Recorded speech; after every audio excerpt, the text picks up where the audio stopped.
There are truths that inspire you for a moment, and there are truths that permanently rearrange who you believe yourself to be.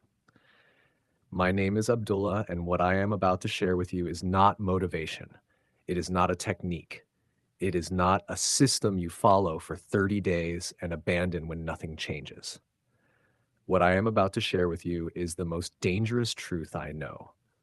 Dangerous because once you truly understand it, you can never go back to the life you were living before.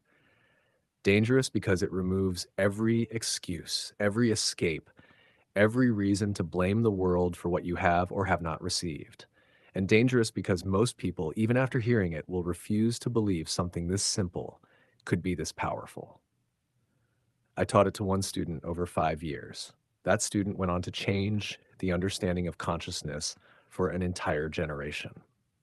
His name was Neville Goddard, and everything he ever taught the world, every lecture, every book, every revelation he passed on to thousands of seekers, had its root in what I am telling you today. But here is what Neville never fully explained. He taught you the fruit of the tree. I am giving you the root. Stay with me, because in the next few minutes, something is going to shift inside you that no technique, no affirmation, and no amount of visualization has been able to shift before. And I want you to feel that shift, not just in your mind, but in your bones. Let me begin with the question nobody is asking. When you try to manifest something, what are you actually doing? You are visualizing, you are affirming, you are scripting. You are trying to feel the feeling as if it were real.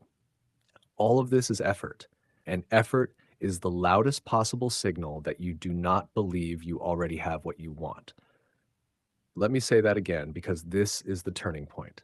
Every technique you use to attract something is at its core an admission that you do not yet possess it. You are asking, you are reaching, you are sending a message to the universe and then waiting by the door to see if it responds. And I am here to tell you today, the universe does not respond to messages. It only reflects states. It does not reward those who ask cleverly. It mirrors those who assume completely. This is not the law of attraction. This is something older, something I spent 40 years learning before I could teach it. This is the law of consciousness. And the moment you understand the difference, reality stops being something you negotiate with and becomes something you command. There is a passage in the book of Proverbs, chapter 23, verse 7, that most people have heard, but very few have truly understood. As a man thinketh in his heart, so is he. Not as a man asks in his heart, not as a man visualizes in his heart, not as a man hopes or wishes or intends in his heart, as a man thinketh. Thinking, in its deepest sense, is not the surface chatter of the mind. It is the settled inner conviction of what you take yourself to be. It is assumption so complete it no longer feels like assumption. It simply feels like the truth of who you are.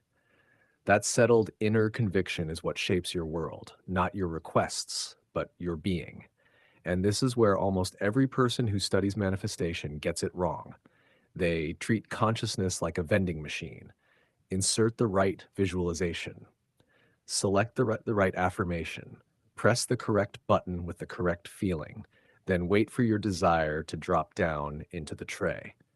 But consciousness is not a vending machine. Consciousness is the very substance from which the tray, the machine, the room, and the entire world you see are made. You are not inside the universe sending it signals and hoping it cooperates. You are the consciousness in which the universe appears. And this is why asking never works at the deepest level. You do not ask a mirror to show you a different face. You change your face.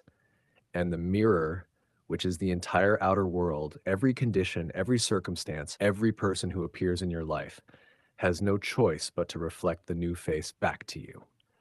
This was the first thing I taught Neville, not a practice, not a method, a reorientation so complete that his entire relationship with reality had to be rebuilt from the ground up.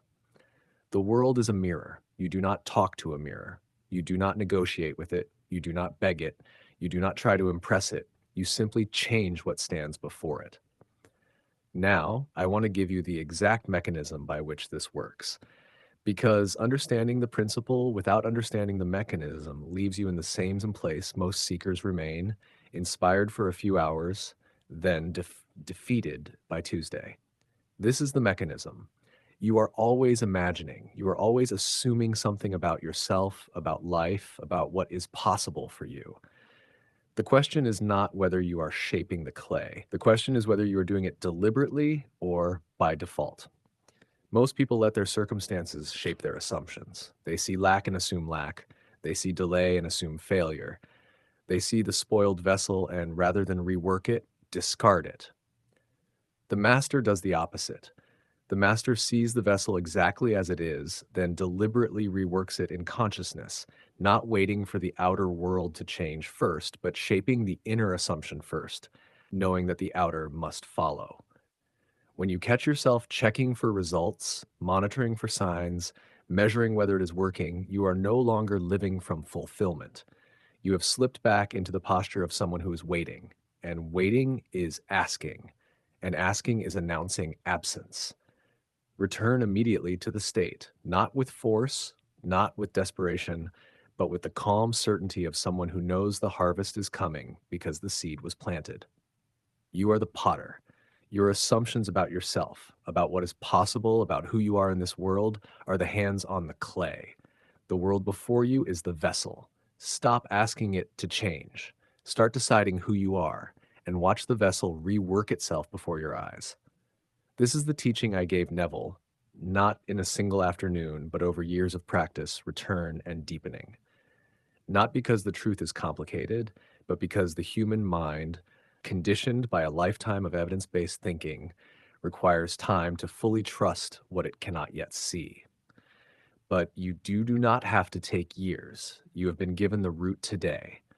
The fruit is already yours the moment you truly assume it. If this message awakens something within you, subscribe to Stories and Quotes Be for more teachings that reshape the way you see reality. And remember, your world changes the moment you change who you believe yourself to be.